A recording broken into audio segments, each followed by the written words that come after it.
So another story to share with you. True story. Details have been changed to protect my client's identity. Let's see what are the learnings you can get. Okay, this guy, businessman, okay, Indian guy, and he has a successful business that has been running for quite a number of years. Okay, and if I were to take the name, you would know which restaurant it is. It is based in Dubai, known restaurant. So this guy, has been running this chain for quite a number of years. And over the years, people come, people go. And then there are some staff that stick with you for many years. So when he started off, the operation was small. Nobody knew about it. But as you build brand equity, more and more people come to know about it. So now he has just one with one branch in one other place. But the main core branch is the Dubai one. So this Indian guy runs this restaurant. It's always full, and on weekends, it is like crazy full. Okay, you literally, you'll have to stand in line or wait outside or have to book an appointment. So just rush, and people like the ambience, and they enjoy. It's good service, good food, value for money. So it so happened that. Many staff, they come and go. But some staff who work with you, some stay for a very long time. So this particular guy and his wife have stayed with this owner for quite a number of years. And they even have a child. Now, one part was the owner, him and his wife, I think because of the stress of the work, it's like a family business. So because of the stress of the work, he didn't have children. They tried to conceive. They went for, various treatments, Ayurvedic and scientific and this and that. And finally, when she did get pregnant, the baby died in the womb. So that was pretty traumatic. And she had multiple miscarriages. So they've kind of given up. So now this staff that was working with him for very many years, whom he literally raised, who didn't know anything. He taught him everything that he knew. He had a background of 22 years cooking and all that. So he mentored him, he taught him, he made him a good chef. So he knows the ins and outs of the restaurant. So if he's not there, this guy can run it independently. So this guy gave birth to a child, and the owner treated the child as if it is his own. In fact, on his phone, he showed me. I have his photo. He even celebrates his birthday. He buys him things as if this is his own child. He even pays for the child's education, and because he doesn't have a son. And obviously, because this guy worked for so many years, he increased his salary to the point where he's the guy who gets the highest salary. Okay? He gets the highest salary. His wife gets the highest salary. In fact, they both make what, you would think that someone in a very, in a multinational company would make. So they're very comfortable. Okay? And given the fact that he allows them to stay with him in his, massive apartment. He has given them free housing. They can eat for free.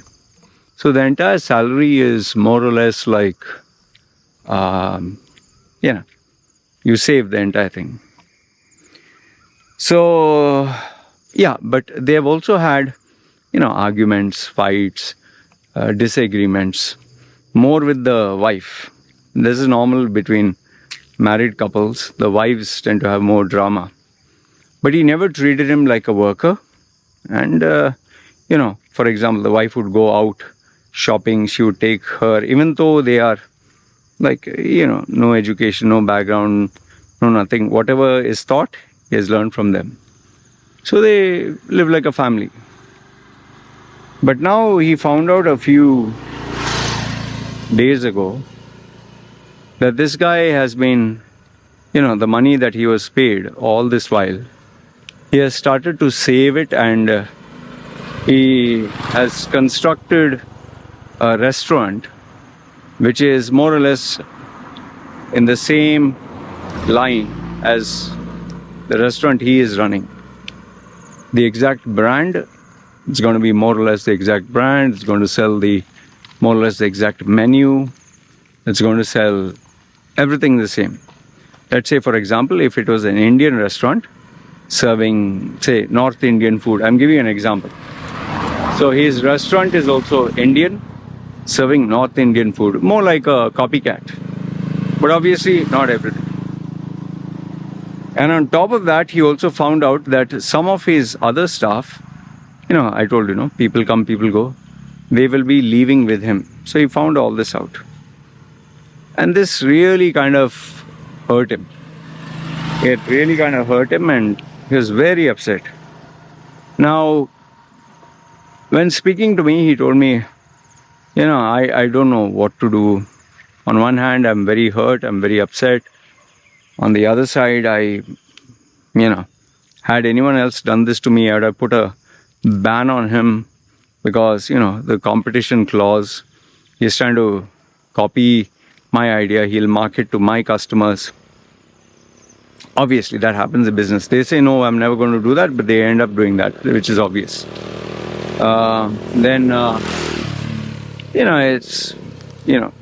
It's like you build a product or build a brand. You're taking all the intellectual ideas and you're taking his staff, poaching on his staff, and you're going to compete with them, which obviously, maybe in the larger scheme of things, you can't say that he's taking away your customers. Anyone else could have done the same. But yes, it does bring one more competitor. So he was very confused, very torn between emotions and feelings. One side he considers him family. Other side, he's very hurt that this guy decided to compete against him. So now the question is what to do. Okay. And mind you, he has not told him about this until now. So, because he was confused and all that, he wanted an opinion. That is why he booked a session with me. And he asked me, what do you recommend? And so this is what I told him, okay, which I'm sharing with you. And as usual, like if I share something with you, it's because I took the client permission, which is why I didn't give you specifics. So, see, what I told him is, look, if it wasn't this guy, it would have been someone else. Competition is just everywhere. Anyone can be your competitor. Anybody. Maybe your neighbor, maybe a guest, hotel guest, maybe a family member. You can't stop the world. That is number one. Number two is you are expecting that you did him a favor. That is your mindset, which I'm not saying is wrong. But how you're thinking is, I paid him more than the market pays him. I paid his wife. I'm looking after his kid. Okay, I'm giving all this. And he's ungrateful. If you see it from his point of view, he will think, I gave 15, 20 years of my life to him. He just paid me only this much. The owner made millions. He's also right in his point of view. You're right in your point of view. But the fact of the matter is this. He worked for a month. You paid him what you wanted to pay him. It's like someone comes to do some repair work in my house. And he says, my charge is 200. But I choose to give this guy 300. Now, can I regret that I paid him 300? No, I did it out of my own free will. I felt a soft corner for him. Let him take 100 extra. This is what you have done. You felt deep down in your heart that I'll give him little extra. And by that you are hoping, okay, he kept me happy, I'll keep him happy, so to build loyalty. You are not exploitative, you are a good person. So this is what you did. He never maybe asked you. Even if he asked you, you chose. So you need to take the responsibility for this. As far as he goes, when you give him more money, he would feel and he would assume, oh, see, finally my value is being recognized. I've earned it. Because obviously you wouldn't give an extra salary if he was not of value to you. And you're not giving, suppose he helps you gain 50,000 dirhams extra per month. You're not going to give him 50,000. Maybe if 50,000 revenue, maybe you would give him, say, 500. Maybe you'd give 500, okay, a small amount. If he bought you 100,000 revenue, maybe you'd give him 1,000. Okay, so you give him something that you feel proportionate to the market conditions. Now, the part where things get complicated is you are expecting a lifetime of loyalty for what you have done. It is like what a father expects his son to give him. A lifetime of loyalty, a lifetime of gratitude. This is where the problem starts. Because when the child grows up, the child reaches a point where it says, I want to experience the world. I want freedom. I have only one life. I want to live the life of my dreams. I don't want to be your son and under you and listen to your rules. I want to experience my own life. So this is what it has come down to. And if he wants it, it's nothing wrong. He has a right to his life. He's not your slave. He's not your son. And he doesn't deserve to live a life he doesn't want to live. He chose his life now. Okay. Now, having said that, actions have consequences. So now if he leaves, you can choose to destroy his life. Saika, you can choose to destroy his life. Will that increase your business? No. Will it help you reduce competition? Maybe by a little bit, because maybe someone else will come. So it's inevitable, someone will come. So you can't stop the entire world. So I would recommend, I told him, let him go. Let him open his own business. Let him do what he wants. You continue focusing on strengthening your brand, because your focus shouldn't be him. Your focus should be the rise of social media, the rise of deliveries, the rise of new brands, the rise of new cuisines, the rise of, different options. So while you'll be focusing on him, all these new enemies, which can totally shut your business down. Forget being a competitor for a few customers. And keep in mind, the one thing which you have, which he doesn't have, is experience. A wealth of experience, a wealth of knowledge, which is not theory. And the customers who have come to eat and dine in your restaurant know what to expect. Initially, they'll be curious to see what does he offer. Maybe some will go. Fine. Those people who leave you and go were never meant to be yours in the first place. They are the fickle-minded customers who try new cuisines every time. And after they try his cuisine for some time, maybe they'll get bored, they'll move on. But the loyal customers, if they enjoy your taste, see, he can't cook exactly like how you can make. Yes, he was the main cook, so that taste will be there. Your challenge is, you have to do better. Okay? He will try to compete with you by cutting down on price. He will try competing with you with offering more. He'll try various strategies that should challenge you to get better. And I told him, see, listen, you, all these years of your life, you competed with mediocre, the best of the best, so many competitors. You survived. Use that experience, use that knowledge, use that drive with humility to get better. Okay? And I told him this. But here's the biggest trump card. And the biggest trump card is this. He has zero experience in business. He has maybe 20 years experience in cooking, 20 years experience in taking care of customers. He has zero number of years managing the expenses of the outlet, zero number of years paying bills, zero number of years paying salaries, zero number of years in sales and marketing, zero number of years in accounting, zero number of years in talent acquisition and retention. All this you have. So let's assume he died. Would you have shut down your business? He said no. So think he died. Get what you do is, before maybe there were 2 staff and you used to get 2. This time get 4 staff who take half the salary. Let them be like students, but let them learn.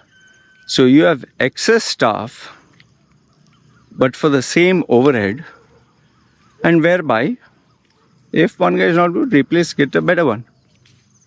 And since he has few more months before he leaves, put 2 assistants with him to learn, observe, and familiarize them with how he cooks, how he serves, what he does. And you also be hands-on involved, just to make sure that they are learning. And every day, every week, take a test. Let's say, for example, dish X. Example I'll give you, let's say, tandoori chicken. For example, chicken tikka masala, for example, which is, say, example I'm giving, okay? After a week of observing, tell them to cook chicken tikka masala, and you check how is the taste of the main guy. What did this guy do? What did that guy do? Corrections. Again, let them do it again. Let them improve. So then you'll have, before you had only one guy with, let's say, 10,000 bucks salary. Now you have 2 guys, maybe with 5,000. Maybe you can even get someone with 3,000. Then you get 3. So before there was only one guy who could cook that. Now you'll have 3 guys who can cook it. So he said, yeah, I thought about all this, and I said, good, I'm giving you confirmation because you're slightly confused. And I said, always make sure that you have backup. Just as your laptop has backup, your accounts software has backup. Staff who have talent, you need to have backup. And let's assume, I told him finally, let's assume he takes all your workers and goes. And now you'll not be left with a single staff. You'll get jacked, right? He said, yeah. So I said, what you do is, make sure you have a backup for the core. Hi, doggy. Hey, doggy. Nice doggy. Now you're comfortable. Now you don't bark at me. Good. Now he knows me. So I told him, obviously it doesn't make sense if you have 30 staff and you have 30 replacements. Cooking, say, dishwashing, you can get anyone. Mopping, anyone. Let's say, delivery, anyone. The main one is maybe key areas. Can be, first is the chef, because people come to a restaurant for food. Then maybe management of the outlet. So focus on having assistants in key areas. Rest, everything you can manage. Like Stephen Covey says, first put the big rocks in the jar, then put the smaller ones, then put the even smaller ones, then you put the tiny pebbles, the rocks, the stones. Lastly, you put fine sand. Everything is settled. But if you put the sand first, then everything else, will pile on, nothing will fit. But if you paint the main ones first and then you shake the jar, everything else falls around the main task. So I told him this. See, end of the day, the question comes is, did this guy betray his boss? Okay, if you look at it from the point of view that he didn't tell the boss that he was planning to do all this, yes, it can be looked upon as betrayal. after all these years of having such a close relationship connection, this can be looked upon as betrayal. But I look at it as fear of the unknown. When a person is afraid and scared, they react in strange ways. They do things to protect themselves from harm. So this is exactly what this guy did. He did whatever he felt, he thought he should do to preserve himself. And I told him one last final area where he will fail. This is my predictions. I said, the success rate of any business which you are aware of, out of every 100 business, 98 shut down. Within the first year, 50%. Second year, the next 25%. Then you have 25 left. The following year, maybe half of that. And finally, you reach where there will be only 2 left in, say, a gap of 10 years. The possibility that even one would remain is very rare. You have survived all these years. The chances that he will fail is very high. One, because he's already planning to take your staff. So even before building a client base, a loyal client base, he's already taking on expenses where every day money will go. That's number one. Number two, with you he's to get a guaranteed income, a guaranteed salary, then the entire market will not pay. Because you are paying him 2-3 times than what the market pays. Nobody will pay him that salary, and he will never get guaranteed revenue. Number 3 is, for a restaurant, the key expense is not staff, which is the biggest overhead. It is purchasing food. Food cost of, like he agreed with me. He said, yeah, food cost of onions, meat, chicken. When you buy it in bulk, you buy one, you don't feel the difference. But when you buy it in bulk, even let's say a $1 price rise affects your profit margins like crazy. And then on top of that, in Dubai, you have surprise municipality visits. Especially if it's a new business, they'll visit like crazy. And even if they find a hair or an ant or even a cockroach walking in the kitchen, they'll slap him with fine. So now he will be, let's say you're paying him 50,000 salary per month. Why 50,000 is you're giving him free rent, free food, taking care of his son for free. All these expenses he has not calculated. Maybe he has, but you have to get a customer who gives you net profit, okay, to manage all this, which is not going to happen in the first, maybe even 6 months. You'll never have, maybe first day people will come, hey, welcome, and cut the cake and eat in the restaurant and all that, pay bills. But people get busy with their lives. And with your restaurant, there's nostalgia. With his, there's nothing. It's just a new outlet. And there will be mistakes made. And the mistakes will cost you. When you started your business, there was no social media. There was no so many competitors. The cost of living was literally, I think, 80% less when you started. 80% less. Today, it's much more. And I told him, imagine he takes a new rent. And after 6 months, he increases the rent. The guy already set up his restaurant. You think he can shut down and pack his bags and open it a different shop? No. He will have so much to manage. Here, he only has to cook and focus on cooking. Now he has to focus everywhere. Who will do the cooking? So after I told him all this, he was like, yeah. And I said, here's another thing. Before, you were there to take care of his son.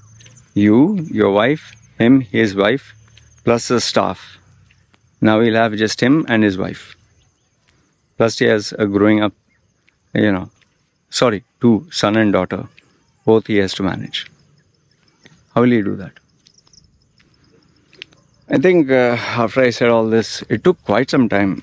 But yeah, he paid me by the hour, so it didn't matter. He was pretty happy with what I had to say. So I told him, don't put barriers to him. Let him go. Let him go with peace. Wish him all the best. But make sure, I told him this. A glass is like trust.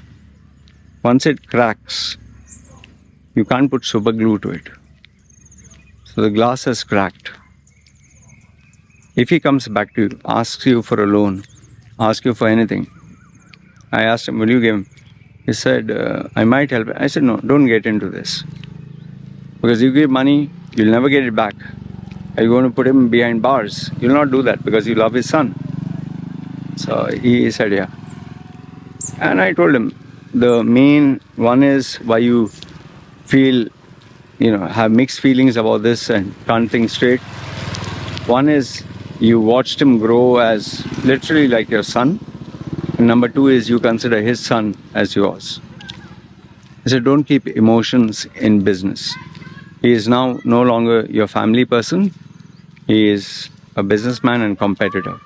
I said, mentally be prepared. He will target your clients. Be prepared. Don't react to it. Be prepared for it. So I said, yeah. I gave him a few more strategies which is more business oriented, which will not make sense to you or I don't think adds value. But this is what I told him. So having said that, I would like your views. What do you think? Do you think I advised and guided him properly? Do you think my statement made sense?